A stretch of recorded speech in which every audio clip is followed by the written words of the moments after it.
লাইনটা কোথায় শেষ? রাজধানীর অনেক পেট্রোল পাম্পে লাইনের শেষ মাথা খুঁজতে গিয়ে দিশেহারা জনগণ। গাড়ির সারি রাস্তা পেরিয়ে মোড় ঘুরে যাচ্ছে। মোটর বাইকের লাইন কখনো কখনো 1 কিলোমিটার ছুঁয়ে ফেলছে।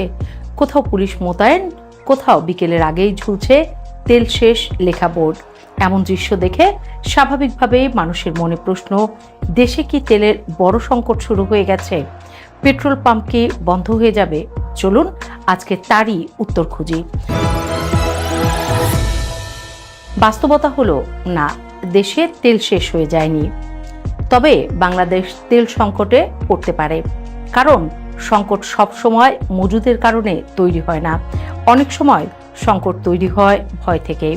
আর এই মুহূর্তে বাংলাদেশ দাঁড়িয়ে আছে ঠিক সেই জায়গাটাতে যেখানে বাস্তব সমস্যা আর মানুষের আতঙ্ক একসাথে মিশে গেছে। ঢাকার রাস্তায় যে দৃশ্য দেখা যাচ্ছে সেটি হঠাৎ করে তৈরি হয়নি। কয়েকটি ঘটনা ধীরে ধীরে একসাথে এসে পরিস্থিতিকে জটিল করেছে। আন্তর্জাতিক বাজারে তেলের অস্থিরতা, মধ্যপ্রাচ্যের যুদ্ধ পরিস্থিতি, আমদানির সময়সূচিতে বিলম্ব, সব মিলিয়ে সরবরাহ ব্যবস্থায় সাময়িক চাপ তৈরি হয়েছে। তেল দেশের বাইরে থেকে আসে, জাহাজ বন্দরে ভেড়ে খালাস হয়, তারপর ডিপো হয়ে পাম্পে পৌঁছায়। এই পুরো প্রক্রিয়ায় সামান্য দেরিও মাঠ পর্যায়ে বড় প্রভাব ফেলতে পারে। আর তার উপরে যোগ হয়েছে ঈদের লম্বা ছুটি, ব্যাংক বন্ধ থাকায় পাম্প মালিকরা পে অর্ডার করতে পারেননি। শুনতে বিষয়টি খুব প্রশাসনিক মনে হলেও বাস্তবে এর প্রভাব বিশাল, কারণ পে অর্ডার ছাড়া ডিপো থেকে তেল উত্তোলন সম্ভব নয়। ফলে অনেক পাম্পে তেল থাকার কথা থাকলেও নতুন সরবরাহ আসেনি। আর মানুষ যখন দেখে পাম্পে তেল কম, তখনই শুরু হয় সবচেয়ে শক্তিশালী সংকট, প্যানিক বাইং। একজন মোটরসাইকেল চালক লাইনে দাঁড়ালেন প্রয়োজনের চেয়ে বেশি তেল নিতে। তাকে দেখে আরেকজন ভাবলেন হয়তো তেল শেষ হয়ে যাবে। এরপর তৃতীয় জন, চতুর্থ জন। খুব দ্রুত একটি স্বাভাবিক বাজার আচরণ আতঙ্কে পরিণত হয়। এখন প্রশ্ন আসে, সত্যি কি দেশে তেলের ঘাটতি আছে? সরকারি হিসাব বলছে দেশে বিভিন্ন ধরনের জ্বালানি তেলের মজুদ এখনো কয়েক সপ্তাহ চলার মতো রয়েছে। ডিজেল প্রায় 2 সপ্তাহ, পেট্রোল ও অকটেন আরও বেশি সময়ের জন্য সংরক্ষিত আছে। নতুন তেলবাহী জাহাজ বন্দরে পৌঁছাচ্ছে, পাইপলাইনে সরবরাহ বাড়ানো হয়েছে। অর্থাৎ জাতীয় পর্যায়ে জ্বালানি শেষ হয়ে যাওয়ার মতো পরিস্থিতি এখনও তৈরি হয়নি। তবুও লাইনের দৈর্ঘ্য কেন বাড়ছে? কারণ বাজার শুধু তথ্য দিয়ে চলে না, বাজার চলে ধারণা দিয়ে। যখন মানুষ বিশ্বাস করতে শুরু করে যে সামনে সমস্যা আসতে পারে, তখন বর্তমান আচরণ বদলে যায়। সবাই আগে তেল নিতে চায়, ফলে চাহিদা হঠাৎ কয়েক গুণ বেড়ে যায়। সরবরাহ একই থাকলেও বাজারে ঘাটতির অনুভূতি তৈরি হয়। এই পরিস্থিতিকে আরও জটিল করেছে বৈশ্বিক যুদ্ধ বাস্তবতা। মধ্যপ্রাচ্যে চলমান সংঘাত সরাসরি বাংলাদেশের ভেতরে যুদ্ধ না আনলেও এর অর্থনৈতিক ঢেউ এসে পৌঁছায় খুব দ্রুত। বিশ্বের প্রায় 20% তেল হরমুজ প্রণালী দিয়ে পরিবহন হয়। সেখানে উত্তেজনা তৈরি হলে আন্তর্জাতিক বাজারে অনিশ্চয়তা বাড়ে, জাহাজ চলাচল ধীর হয়, বিমা খরচ বাড়ে, পরিবহন হয় দীর্ঘ সময়। ফলাফল, আমদানি নির্ভর দেশগুলো আগে থেকেই সতর্ক হয়ে যায়। বাংলাদেশের বাস্তবতাও আরও স্পষ্ট। দেশের চাহিদার প্রায় 99% জ্বালানি বিদেশ থেকে আসে। দেশের মাটিতে সামান্য তেল পাওয়া গেলেও তা জাতীয় প্রয়োজনের তুলনায় খুবই নগণ্য।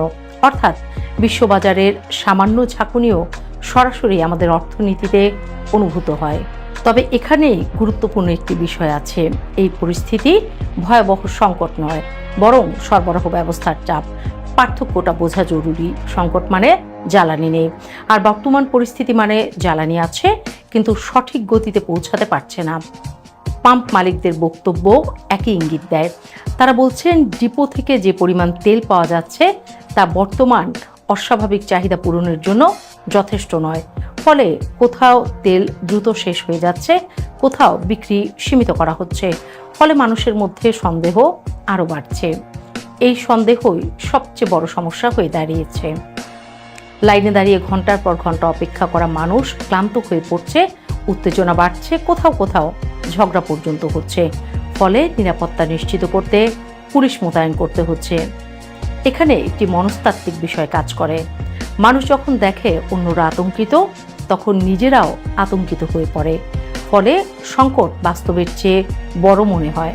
স্থায়ীভাবে বন্ধ হওয়ার কোনো সরকারি সিদ্ধান্ত নেই, তবে সাময়িকভাবে কিছু পাম্প বন্ধ থাকতে পারে শুধুমাত্র সরবরাহ শেষ হয়ে গেলে। এটি ব্যবসায়িক বা লজিস্টিক সমস্যা, জাতীয় জ্বালানির পতন নয়।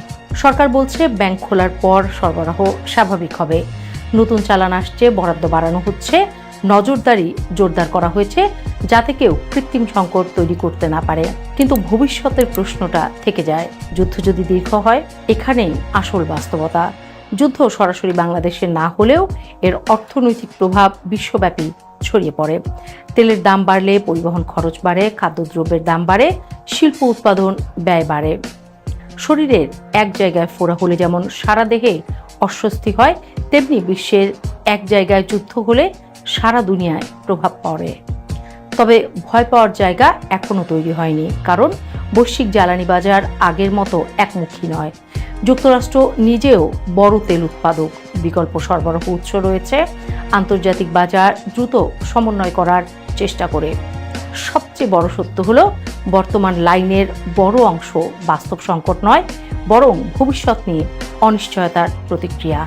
কয়েকদিন পর হয়তো এই লাইন ছোট হয়ে যাবে, পাম্পগুলো আবার স্বাভাবিক গতিতে চলবে। কিন্তু এই ঘটনা আমাদের একটি বড় শিক্ষা দিচ্ছে যে গ্লোবাল বিশ্বে কোনো যুদ্ধ দূরে থাকে না, তার ঢেউ অর্থনীতি হয়ে পৌঁছে যায় প্রতিটি শহরে, প্রতিটি পাম্পে, প্রতিটি মানুষের দৈনন্দিন জীবনে।